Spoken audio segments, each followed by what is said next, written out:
Japan's central bank has increased its main interest rate to a new 31-year high after a surge in the Bank of Japan, BOJ, raised its so-called policy rate to 1% from 0.75%, its highest level since 1995. The Australian Federal Police, AFP, are investigating claims that Israeli forces raped and tortured a group of activists who were detained after trying to deliver aid to Gaza by boat. The move was announced shortly after 4 female activists who were part of the global Sumud flotilla in May met with Australian Foreign Minister Penny Wong and senior officials, including police, on Monday.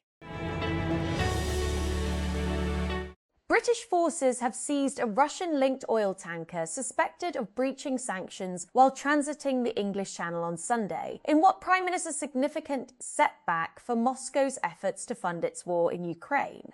This successful operation delivers yet another blow to Russia and reminds those fueling Russian President Vladimir Putin's war in Ukraine. Starmer wrote in a post on X on Hyde. Starmer wrote in a post on X on Sunday. New York. Kylian Mbappé heads into France's World Cup opener against Senegal on Tuesday, with questions swirling around him after a season that has left the country's biggest football star under immense pressure. The France captain drew a blank in warm-up games against Ivory Coast and Northern Ireland and ended the season at Real Madrid without a trophy, despite finishing as La Liga's top scorer. Pakistan could improve economic projections for 2027 after the end of the Iran war, but it is still too early to revise the budget. Finance Minister Mohammad Aurangzeb told Reuters, hours after the US and Iran signed a deal to end the fighting, damaged energy infrastructure meant supply chains would take time to return to normal. After the conflict pushed inflation back into double digits, Aurangzeb said. On May 9, 2026, Malay Mail published a 2-part article by former Indian Commissioner for Indus Waters P.K. Saxena titled Indus Waters Treaty: Asymmetric Obligations, Unequal Concessions and Pakistan's Weaponization. The article tried to do more than criticize Pakistan. It sought to recast the Indus Waters Treaty as a historical injustice to India, to portray Pakistan's use of treaty procedures as obstruction, and to defend India's decision to hold the treaty in abeyance as a legitimate correction of an allegedly unequal bargain. Lahore, Quetta. Punjab's tax-free budget for the financial year 2026-27 will be presented on Tuesday today during the 43rd session of the Punjab Assembly, which has been summoned by the governor. Meanwhile, the Balochistan governor has convened the Provincial Assembly's budget session for Wednesday tomorrow at 4 p.m. in Quetta. Iran twice battled back for a 2-2 draw with New Zealand on Monday in their frenetic opening match of a World Cup campaign that has been overshadowed by war, politics and protests. The Iranian team's very presence at the Los Angeles Stadium had long felt uncertain after months of military conflict between their nation and the United States. Karachi, the investigating officer, IO, of a case against alleged cocaine dealer Anmol Pinky on Monday filed an interim charge sheet stating that the accused had been involved in drug trafficking for the last 16 years and she used to supply narcotic substances in posh areas as well as among university and school students. The charge sheet was submitted before the judicial magistrate. The IO also sought time to submit the final report, stating that he was awaiting forensic reports and responses from the concerned departments regarding the suspect's travel history and assistance in the investigation. A daredevil adventurer known as the Spider-Man of Yemen has died after falling into a volcano crater while attempting to climb vertical rock faces without safety equipment. Authorities said Al-Kaka Ibn Antar, 30, was climbing the steep walls of the Hardar Dam volcanic crater in the southern province of Dal on Friday when he lost his grip and fell into the 120-metre, 393 feet crater, according to the Civil Defence Authority, which posted a short video capturing the moment of his fall. settle. Belgium and Egypt drew 1-1 in their World Cup opener on Monday after a second-half Belgian equaliser spoiled Mohamed Sassa's 34th birthday. Aimé Mashour opened the scoring early in the first half in Seattle, before Romelu Lukaku came off the bench after the hour to force Egypt's Mohamed Hani into an own goal. Karachi. The Policy Research and Advisory Council has expressed serious concern about the budget's failure to address core fiscal vulnerabilities. Debt servicing obligations budgeted at $8.054 billion constitute 68.5% of net federal revenues, while unfunded pension liabilities have reached 1,069 billion. These fixed obligations critically constrain fiscal space for development and social spending, said the PRAC chairman Yunus Daga. After 3.5 months of war between US, Israel and Iran and an acrimonious temporary ceasefire, a genuine chance at peace seems to be at hand. Early on Monday, Prime Minister Shehbaz Sharif announced what many around the world were waiting to hear, that an immediate and permanent termination of military operations on all fronts, including Lebanon, had been reached. US President Donald Trump followed up shortly, offering congratulations to all. Confirmation of the deal was also received from Tehran. Apart from pitting two competing visions for the Middle East against each other, the war affected regions far beyond the Gulf, as the Iranians blocked the critical Strait of Hormuz, while the Americans enforced a naval blockade of Iranian ports. These grave obstacles in the way of global commerce will now be removed as the US and Iran are scheduled to sign the deal in Geneva on Friday under Pakistan's aegis, as per Mr. Sharif.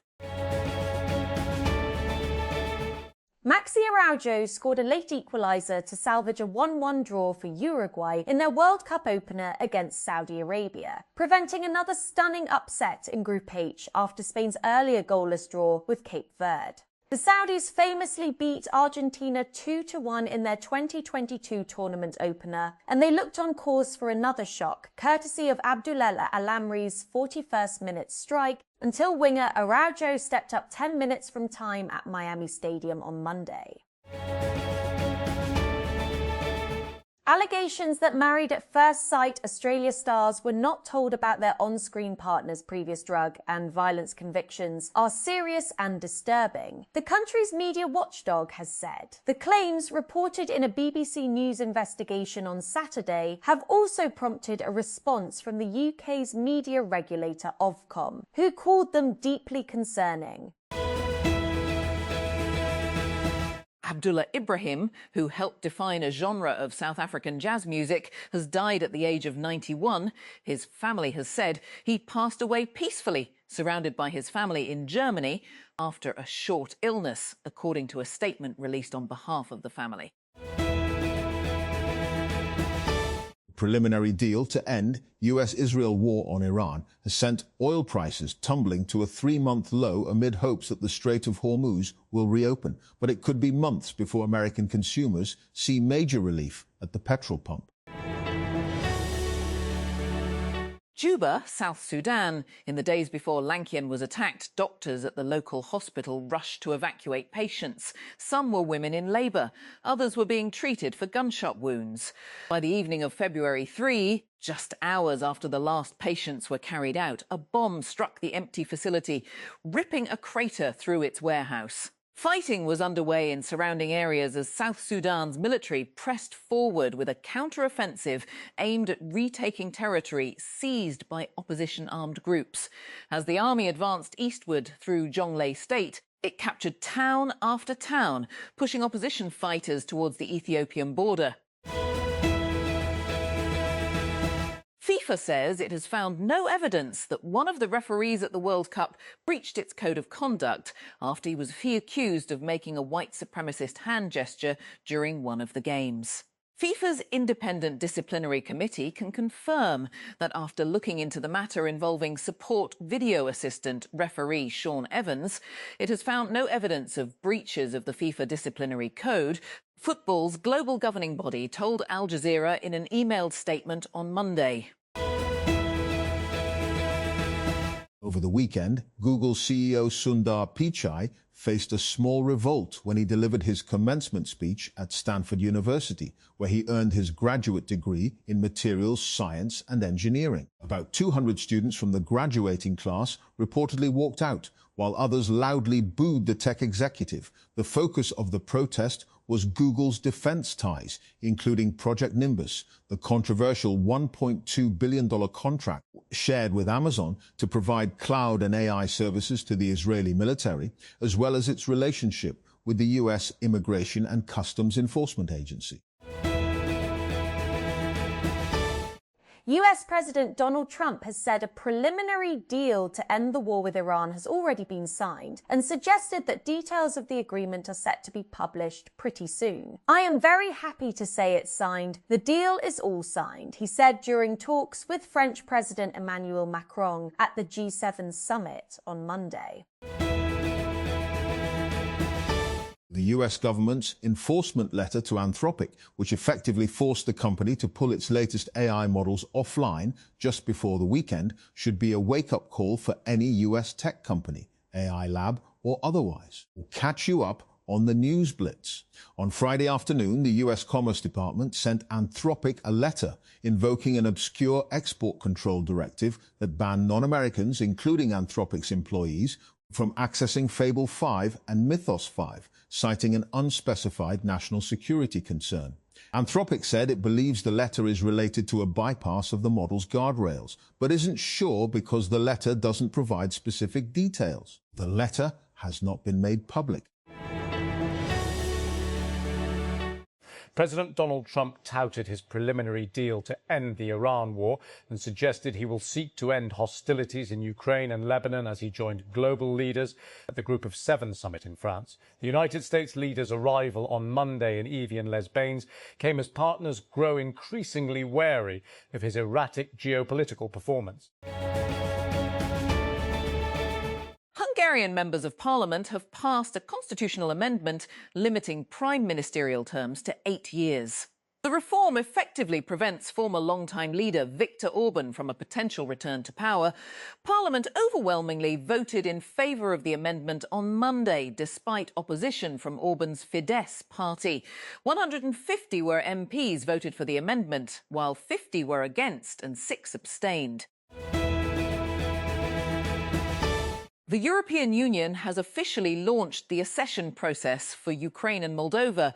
The formal launch on Monday will require both countries to commit to years of political reforms.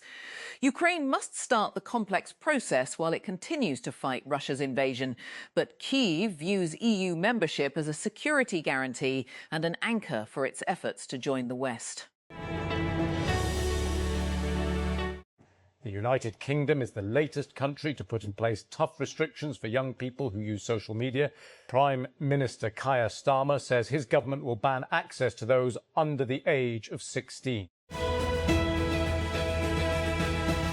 Israeli Prime Minister Benjamin Netanyahu huddled with his security cabinet in a bunker late Sunday night, ready for the potential of Iranian ballistic missiles, when the phone rang. On the line was President Donald Trump, calling with news of a memorandum of understanding between the United States and Iran. A United States federal judge has dismissed a lawsuit by Elon Musk's artificial intelligence company XI that accused rival Sam Altman's OpenAI of stealing trade secrets for chatbots. US District Judge Rita Lynn in San Francisco said on Monday that XI failed to show that OpenAI induced former XI senior engineer Xuechen Li to divulge confidential information related to its Grok chatbot, or that OpenAI engineers knew Li might have disclosed any. A US Air Force B-52 Stratofortress has crashed shortly after taking off from the Edwards Air Force Base in California, the base said. Emergency crews immediately responded to the scene and the situation is ongoing, the base wrote on Monday in a post on X. A Dutch court has sentenced a Syrian man to 26 years in prison for crimes against humanity committed during his time working for the regime of former Syrian President Bashar al-Assad. The court in The Hague handed down the sentence to Rafik on Monday, having found that he tortured and raped prisoners while working as an interrogator.